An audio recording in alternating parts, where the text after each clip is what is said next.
The beginning. 1. Out of chaos. These days, the origin of the universe is explained by proposing a Big Bang, a single event that instantly brought into being all the matter from which everything and everyone are made. The ancient Greeks had a different idea. They said that it all started not with a bang, but with chaos. Was chaos a god, a divine being, or simply a state of nothingness?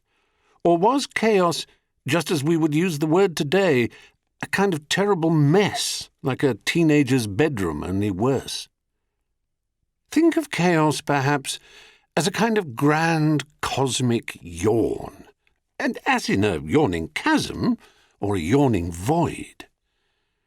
Whether chaos brought life and substance out of nothing, or whether chaos yawned life up, or dreamed it up, or conjured it up in some other way, I don't know. I wasn't there, nor were you. And yet, in a way, we were, because all the bits that make us were there. It is enough to say that the Greeks thought it was chaos who, with a massive heave or a great shrug or hiccup, vomit or cough, began the long chain of creation that has ended with pelicans and penicillin and toadstools and toads, sea lions, seals, lions, human beings and daffodils, and murder and art and love and confusion and death and madness and biscuits. Whatever the truth, science today agrees that everything is destined to return to chaos. It calls this inevitable fate entropy, part of the great cycle from chaos to order and back again to chaos. Your trousers began as chaotic atoms that somehow coalesced into matter that ordered itself over eons into a living substance that slowly evolved into a cotton plant that was woven into the handsome stuff that sheathes your lovely legs. In time you will abandon your trousers. Not now, I hope. And they will rot down in a landfill or be burned. In either case, their matter will at length be set free to become part of the atmosphere of the planet. And when the sun explodes and takes every particle of this world with it, including the ingredients of your trousers, all the constituent atoms will return to cold chaos. And what is true for your trousers is, of course, true for you. So the chaos that began everything is also the chaos that will end everything. Now, you might be the kind of person who asks, but who or what was there before chaos? Or who or what was there before the Big Bang? There must have been something. Well, there wasn't. We have to accept that there was no before, because there was no time yet. No one had pressed the start button on time. No one had shouted, now.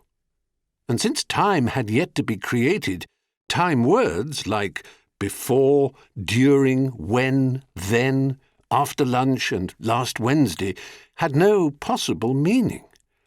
It screws with the head, but there it is.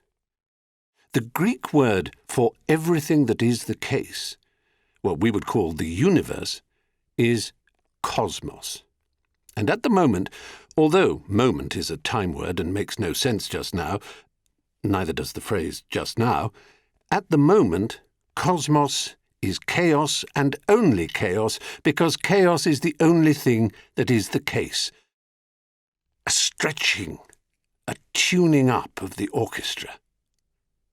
But things are about to change very quickly. The first order. From formless chaos sprang two creations, Erebus and Nyx. Erebus, he was darkness, and Nyx, she was night.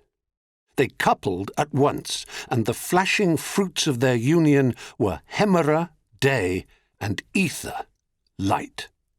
At the same time, because everything must happen simultaneously until time is there to separate events, chaos brought forth two more entities, Gaia, the earth, and Tartarus, the depths and caves beneath the earth. I can guess what you might be thinking. These creations sound charming enough, day, night, light, darkness, earth, depths, and caves, but these were not gods and goddesses, they were not even personalities. And it may have struck you also that since there was no time, there could be no dramatic narrative, no stories, for stories depend on once upon a time and what happened next. You would be right to think this. What first emerged from chaos were primal, elemental principles that were devoid of any real colour, character, or interest. These were the primordial deities, the first order of divine beings from whom all the gods, heroes, and monsters of Greek myth spring.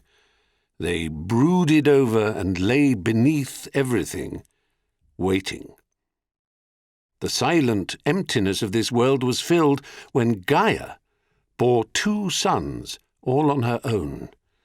The first was Pontus, the sea, and the second was Uranos, the sky, better known to us as Uranus, the sound of whose name has ever been the cause of great delight to children from 9 to 90. Hemera and Ether bred too, and from their union came Thalassa, the female counterpart of Pontus the sea. This trick of virgin birth, or parthenogenesis, can be found in nature still. In aphids, some lizards, and even sharks, it is a reasonably common way to have young. There won't be the variation that two sets of genes allow, and this is the same in the genesis of the Greek gods. The interesting ones are all the fruit of two parents, not one. At the very beginning, the primordial deities always were the things they represented and ruled over. Indeed, Uranos is the Greek word for sky to this very day. You could say that Gaia was the earth of hills, valleys, caves, and mountains, yet capable of gathering herself into a form that could walk and talk. The clouds of Uranos, the sky, rolled and seethed above her, but they too could coalesce into a shape we might recognize. It was so early on in the life of everything, very little was settled. But all that was to change. Thank you for listening. To continue the book, head to the link in the description below. And click here to subscribe to the Penguin YouTube channel for more audiobook samples and videos with your favourite authors. See you next time.